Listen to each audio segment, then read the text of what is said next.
ஒரு ஊராட்சியாக சேர்ந்த பொழுது அவர்கள் சொன்ன வாக்கு மு.க. ஸ்டாலினை என்னைக்கு வீட்டுக்கு அனுப்புவீர்கள் பொதுமக்கள் கேட்டார்கள். அதற்கு ஒன்றும் கவலைப்படாதீங்க.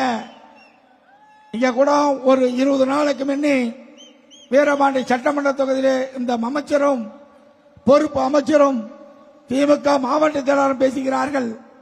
அவர்களுக்கு இறுதியாக சொல்கிறேன், இது சேலம் மாவட்டம் என்பது இரும்பு எக்கு கோட்டை.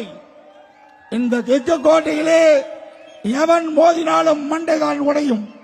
ஏனென்றால் தமிழகத்துக்கு வேணாம் முதலமைச்சர் மு.க. ஸ்டாலினா இருக்கலாம், சேலம் மாவட்டத்துக்கு எங்க அண்ணன் தான் முதலமைச்சர், மறந்துவிடக்கூடாது. வாய் புளிச்சதோ மாங்காய் புளிச்சதோ என்று பேசிக் கொண்டிருக்கிறார்கள். நான் மீண்டும் சொல்லுகிறேன், 10 சட்டமன்ற தொகுதி 15 ஆண்டுகளாக வெற்றி பெற்றுக் கொண்டிருக்கிறோம். உங்களால் கொடுக்க முடியுதா?